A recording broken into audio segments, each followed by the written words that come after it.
Afrina ary no ampalailonao foana, afrina no iainanao fanenenana foana. Ory olona fanenenana tena hery manamaina. Tena tiako raha mba hoe raha mba zaho zao no aratsy zany ianao, tsy zany fa zao ianao hoe zao fa zao no ankehitriny ka ndao sika olony ankehitriny satria ny finoana angety zao. Finoana tsy omaly, ny finoana tsy raha-pitso. Androany aho mino fa Andriamanitra afaka mandray tanana ny omaly sy androany dia mino azy aho fa karakara izy raha-pitso.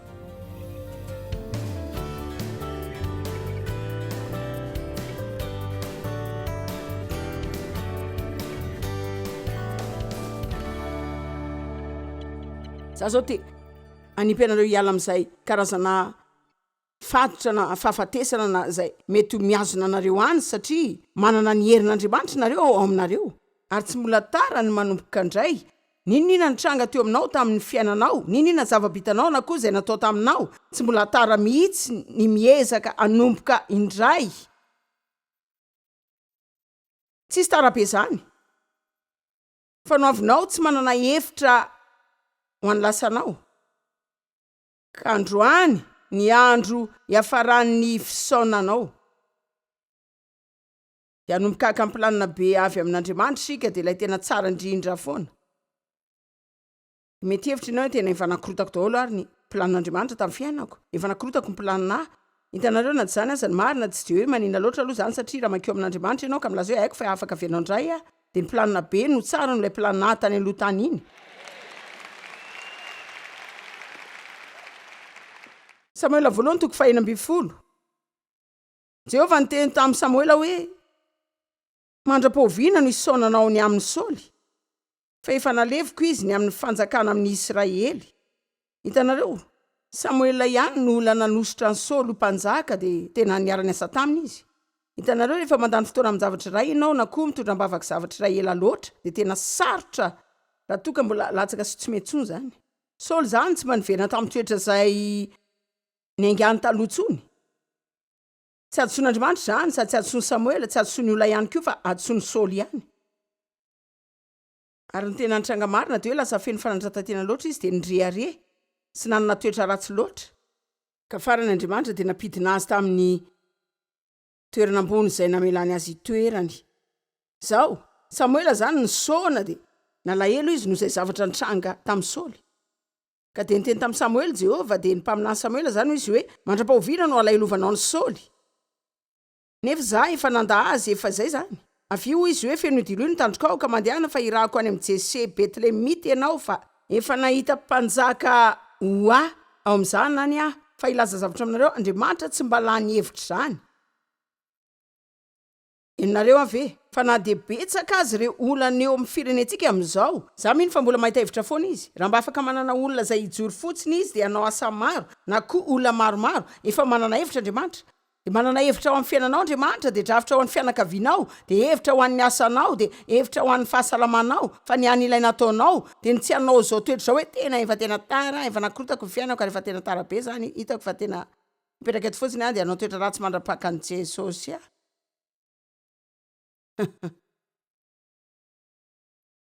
Tsy afaka manao zany sika. Afrina ny mbola isaonanao. Hitanareo, teo ambany lalàn'ny testamenta taloha dia tena hitako tena maliny ty. Zareo zany tsy mahazo misaona mihoatra ny 30 andro. Zany dia lalàna hoe rehefa misy maty zany afaka misaona zany mandritra ny 30 andro izy dia hitako fa tena tsara zany tsy manosokevitra anao hoe raha ilozan'ny olo tianao ianao dia tokony atra zany mandritra ny 30 andro ianao zany. Fa hitako hoe misy fitsipiketo zany. Afrina no saonako satria avo olana tany amin'ny fahazazako ary ireo ray aman-dreniko tsy mba tena hoe mba nity ahy zany. Zany aloha tsy mba ilay tena fitiavany. Afrina no saonako tamin'izany dia firy-taona no nahariako fotsiny. Betsaka lavitra noho izay tiako laninareo raha toa ka nisy zavatra tahaka izany nitranga taminareo dia tiako hianatra avy amin'izay lalovako nareo fa tsy ahasoanao ny fisaonana amin'ny zavatra iray izay tsy ahafanao manao ninina anovana azy. Amen. Afrina no ampalelonao foana, afrina no isaonanao, afrina ny iainanao fanenenana foana. Re olona ny fanenenana tena hery manamaina. Tena tiako raha mba hoe raha mba zao no zao raha tsy zao tsy zany fa zao ianao hoe zao fa zao no ankehitriny ka ndao sika olony ankehitriny satria ny finoana angety zao finoana tsy omaly, ny finoana tsy rapitso. androany aho mino fa Andriamanitra afaka mandray tanàna ny omaly sy androany dia mino azy aho fa mikarakara raha-pitso izy. Nahoana Jesosy ny teny hoe za zay lehibe dia manina Andriamanitra ny teny hoe za zay izy hatrizay. Satria izy tsy hoe lehibe taloha na koa zay ny teny hoe ho lehibe any amin'ny hoavy a.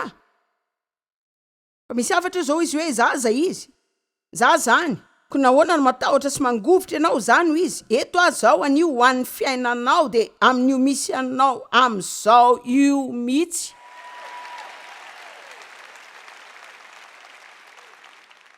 Ny zavatra rehetra fa mitranga daholo rehefa mitodika any amin'ny tokony ale marina ianao. Za zany tsy miteny hoe ny olonanao rehetra dia ho lasa daholo.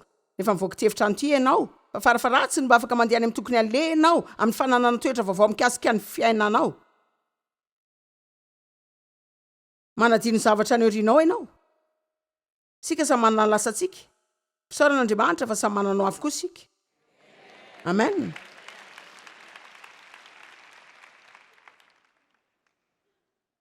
Deutéronomie 4:7. Mosesy zao efa 20 taona tamin'izy maty ary tsy pana ny maso na ny hena ny heriny.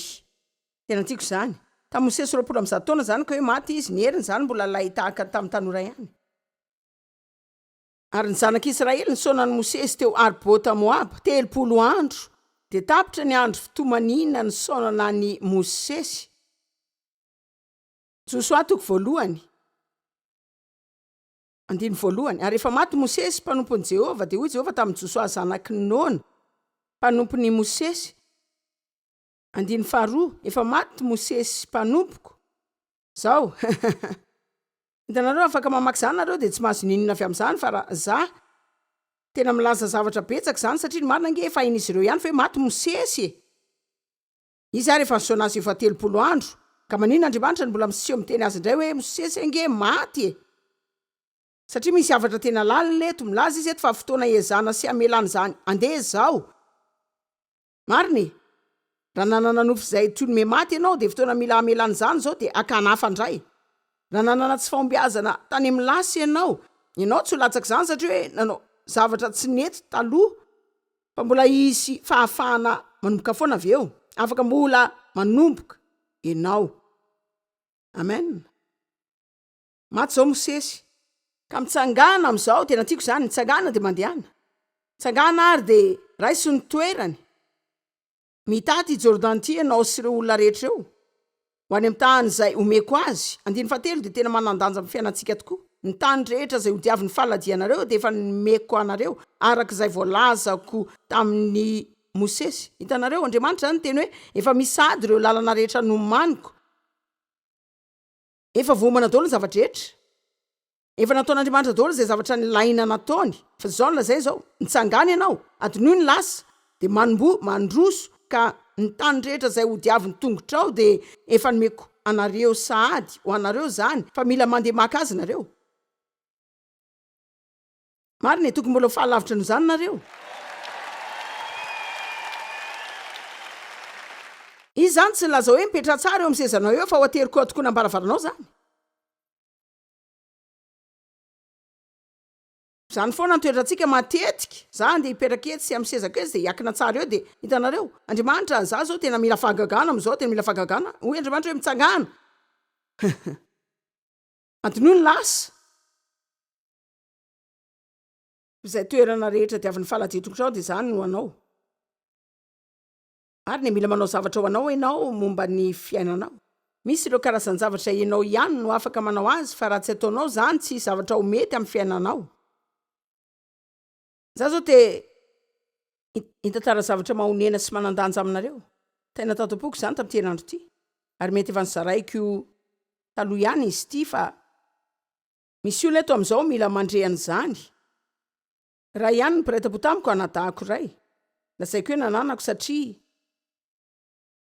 efa taona vitsy lasa zahay telo na efa taona lasa dia maty tanaty tranondrava ray ivelan'ny California izy. Tsy nanan-kialofana. Voafaditry ny rongony sy ny toaka ary taizam-panafody hoe no Josy afahoana ary mahatonga izany hoe anadanao nefa lasa tamin'izany toerana izany satria ninina nataonay taminy izy tsy mba nanao ninina ho azy mihitsy. Ianao tsy afaka manitsy olona zay tsy tia hanitsy ny tenan'izany.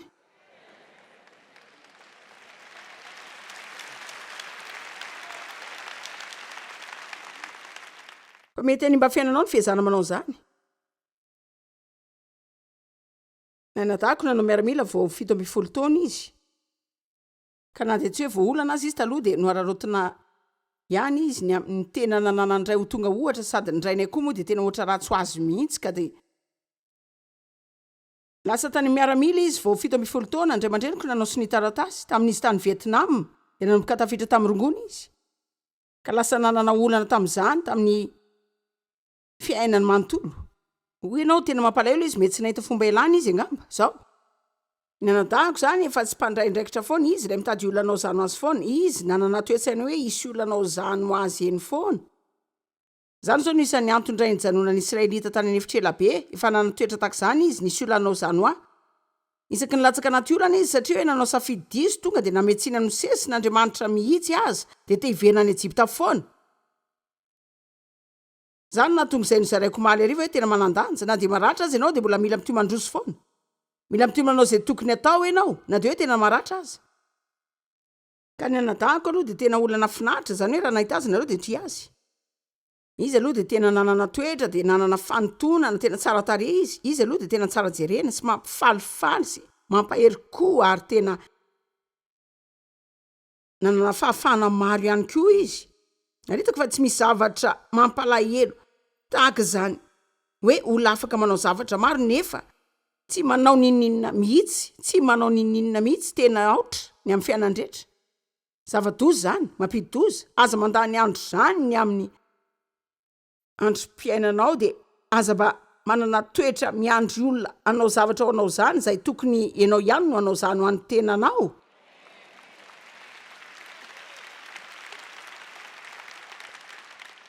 Sika samy tompona andraikitra ny amin'ny tena atsika daholo. Sika tokony miany olona atsika manokana, sika tokony miany amin'ny toetra atsika manokana fa tsy manome tsiny izany. Za tsy nanao reny mihitsy raha tsy no nataonao. Tsia. Raha misy olona manao toetra ratsy dia satria misy zava-mitranga ao aminy izay mila amboarina ka mandra-pandraisantsika andraikitra ny amin'izany tsy mbola hisy zavatra iovy zany eo ihany. Fa ny anadahako no dia avy tany amin'ny ady. Dia tsy dia nisy voka-dratso azy loatra aloha zany aloha tena azo antoka. Dia nanambady izy. Fa tsy nijano ela tamin'izany dia nananjanaka ray fa tsy nitaizany io zazy io izy. Izy zany reny dada zay tsy miany zanandreny fa dia nitsoaka izy dia ny aina ivelany Arizona efa taona maro dia maro tokoa dia taoriany taona maro nahazo antsatarby izay fa hoe tena tsy mahita hevitra tsony izy te hanovany fiainany dia mba te hody ao an-trano indray afaka ho avy akavy izay. Ka dia nandefa billet d'avion zay dia nampody azy no natamin'ny tao amin'ny aéroport dia nisy tsy teo tsony nifiny tena tsy salama mihitsy izy sady naonena nasosotra koa. Ny anadahako tokana tena tiako izy. Za tsy mba nanatombontsoany io voadidina fianakaviana izany ka tena faly afa ny ona taminy dia nentina tany aminay izy dia niara-niaina taminay David nandritra ny 2 taona. Ary efa niara-niaina taminay izy ka nijery azy sady niteny azy tsikelikely izay tokony ataony tena nanao tsara izy dia afaka tamin'ny rongony dia afaka tamin'ny toaka ihany koa. Tena navelana ny asa tamin'ny asa fanompoana azy izy dia niara-niasa taminay. Zany hoe izy aloha zany tena nanana tombony maro afaka noararotiny mihitsy. Izy zao afaka nitana toerana ngeza tao amin'izany asa zany mihitsy ka hoe mba nitety firenena maro raha mba tena niaritra teo. Fa nisy zavatra hafa nitranga ary isan'ny nitranga tamin'izany no hoe raha vao niverina tamin'ny fiainana ara-tsosialy izy ny governemanta dia nanenjika azy ny amin'ny tsy nitaizany zanany. Volan-jaza teo amin'ny $9 teo. Zao tonga dia nahatsiaro esiny izany izy dia nanao azy ho toy ny tsoa hafa miarina tamin'izany tsony. Nanana mpisolo vavaniaro azy izy dia nandresy izany tamin'ny vidiny ambany kokoa fa nanjany aza mbola hitanareo raha ny rambana lohany izany. Dia nanomboka nanapahana amin'izay ny karamany fa tsy te handraindraikitra tamin'izany izy. Tokony mba ho nisaina izy nanao hoe tena mendrika azy zany. Tsy tokony nanao izao zavatra nataoko zao mila mandoa an'ity dia tsy mampanina azy efa ilany izany eo fa ho alohako izany. Ary raha mba nanana izany toetra izany izy zasy dia efa mba nanana hevitra hanampiana azy. fa ny andro zay zay mba zavatra ho ataony nanontany tena hoe mba impiry Andriamanitra nefa te hanampy olona saingy miandry izy ny am'izay zavatra ho ataon'ilay olona aloha. Maro zany hitako fa tena teny ho an'ny olona ato amin'ity toerana ity zany zao. Tsy takatra hoe manino Andriamanitra ny tsy mbola mihetsika aloha zao, ianao miandry an'Andriamanitra fa mety mbola miandrinao koa izy aloha. Amen. Andraindraikitra ve ianao? De laza hoe zany nanakorotana teo tena ranoara mandany taona maro nadiovana an'izany zao.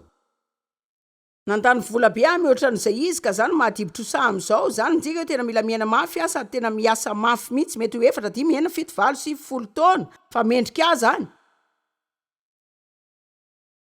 Andriamanitra za de anao zay afaka ataoko de matoky anao anao zay zavatra tsy vitako. Manomboka mandraindraikitra ianao, mpanomboka andray ny herin'ny fahagagan'Andriamanitra eo amin'ny fiainanao. Ka taoriny teo amin'ny 2 taona teo tena natsiarona hery de daivy koa nanaiky fa hoe tena tonga ny fotoana namelana azy andeha rery. Za tsy voatery hitaiza lehilahy lehibe fa 50 taona.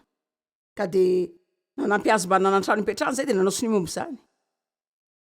Fidiarana fiara tsara izy de nananasa tsara koa de nanampy azy mba nanakojakoja tokantrano zay laindretra.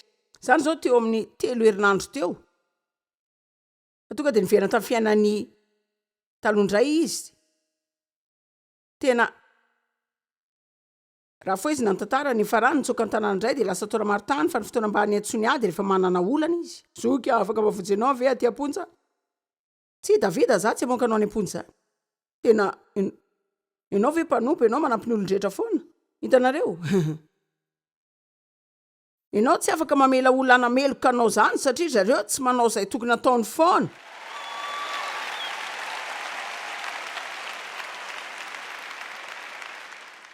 De aveo ndray tamin'ireo madame Zénérine taminy ny antso de niazon'ilay zanalahy tany aminy izy de nitadaviny hanokatra konty amin'ny banko azy sy ny anadahako satria tena latsaka katerena zareo de tena mila fanampiana tokoa de hitanareo nolazainy fa manompo koa aza ny tenany de hitanareo zao tsara aminareo koa ny mamantatra izy ianao amin'ny Kristy satria ndevoly de anao zay anamelohana anao foana amin'izay zavatra tsy tokony entinao. Mila mandraindraikitra ny momba anao ianao nefa mila mamela ny olo-kafa rehetra ho tompon'andraikitra amin'ny tenany ihany koa. Za tsy manohatra ny fanampiany olona fa za koa tsy momba zany olona zay te ampiasa fotsiny nefa tsy te hanampy ny tenany. Tsy haiko aloha inona no antony manokana mampahery eo zany androany fa angamba zany hoe tena mety ho an'ny olona amin'ny fotoana mamety azy indray. Amen. Sika tsy manampy olona amin'ny fandemena azy zany. Mbola eo ve nareo? Tena fitiavana matetika saika zavatra tsarotra mafy kely foana. Ka farany izy de niantso indray fa hoe naniriny tena mila fanampiana de nataony tanaty fandarana faherenana indray izy naniraka olona akazy zay de nandefa azy tany amin'ny Los Angeles Gym Center zay fa tena haiko fa tsara ny fomba fiasan'ny zareo ary te hikarakara azy tsara reo ary tena niteny azy mihitsy ary zareo tia kilany hoe raha manao ny tsara zany izy tena any miasa azy mihitsy zay ato tombotsoa fandray zany de tao nandritra 3 andro izy. Nisorona tamin'ny rongoa, nisorona tamin'ny toga ny diovina tsara de nanao plombier izy tao satria zany ny tena haingy de nakany amin'ilay olona zay nandraikitra ny fandarana tao izy de nilaza hoe hitanao zao ianareo ranka tena olona tsara tena kasitrako ny fanampianareo fa tena tsy natao azy zavatra ao tiako mahoetinareo any amin'ny centre hafa de avelanareo any. Iny ary ianareo manino izy no any satria tia azo fanafody manala fanantenana. De mampalahelo maty tany anaty tranondravy izy. Mahonena zany. Tena mahonena. Efa tena ila tao mihitsy izy fa tsy fantatra tsony azy izy raha ny endriny ny jerena. Fa hitanareo nalalana azy tamin'izany. Nanana portefeuille izy de mbola tao anatin'izany. Tao ny badge ny avy tamin'ny asa fanompoana tato amin'ny Joyce Meyer. Ianareo manina mbola tany zany hitako hoe zany ihany no any zavatra tokony afaka irehary ihany. Zany zao mba fotoana tokana tamin'ny fiainana.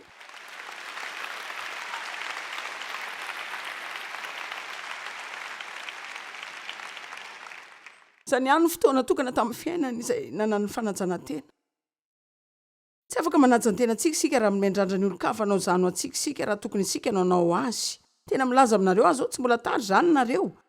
Mba ino kely azafady, tsy mbola tara zany ianao. Afaka ilika ho any ny fiasan-tsaina, afaka ilika ho any zany fankiviny zany, afaka ilika ho daholo zay lazain'ny olo-kafa any sy zay nataon'ny olo-kafa koa.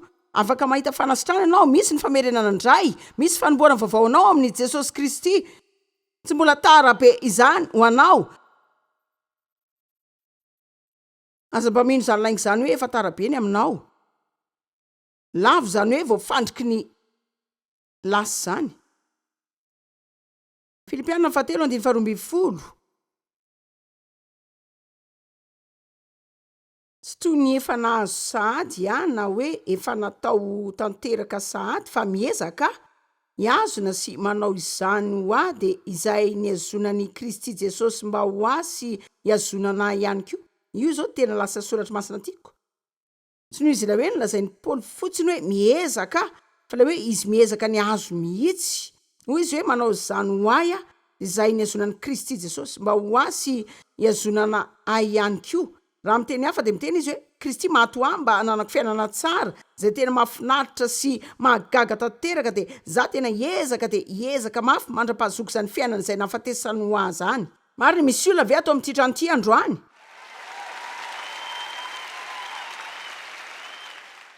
Afaka manana fahasalamana tsara ianao? Afaka manana fanajantena tsara? Afaka mahazo ilainao ara-bola ianao? Afaka manana fiainam-pitiavana ianao na manahoana ratra nanjoanao tany amin'ny lasa? Afaka mbola mitindray ianao? Aza manala ny tenanao ka manilika ny tenanao amin'ny hafa satria hoe matahotra ny voaratra indray ianao. Ianao ihany mandratra tena. Raha toy ianao ka manokana ny tenanao ka mianatahotra ny hoe rehefa miaroaro amin'ny olona indray de mbola mety afaka mandrosa zay tenanareo raha miaroaro amin'ny olona ianao tena mbola haratra. Fa ndao tena ho tsotra sy marina mikasika izany. Fa mbola ho sitrana koa ianao satria ny mpanasitrana no efa miainao anatinao.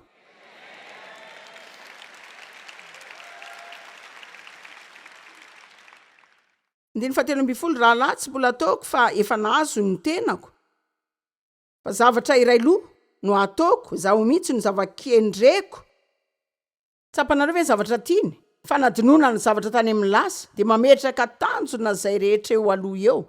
Zany zao saiko tena milaza mihitsy hoe ny lasa dia ny ariko any manao zay ezonana fa za tsy manaiky, za miezaka. Zany no tena tiako zao, tanjoko tokana, za de aka ny fiainana zay tiany Jesosy ho ananako. Ary tena mahitsy aho za zany koa ny tiako amin'ny mampitory aho. Manana olona maro vovony zay eo ambany vahonay fa za tsy tena hoe evanjelistra tanteraka fa mpampianatra ny teny de mba manana zavatra manokana amin'ny fampianarako hatramin'ny fotoana zay niantson'Andriamanitra hampianatra ny teny. Za de nanana fitiavana ny hampianatra ny mpino mba hijoro sy ho tena olon'Andriamanitra marina de arak'izay zavatra tian'Andriamanitra ho izy ireo marina. Za tena tsy mahazaka mpino be kaprisy miodikodina miaka midina fotsiny reny. Fa zany nahafatesan'i Jesosy mba ho ananantsika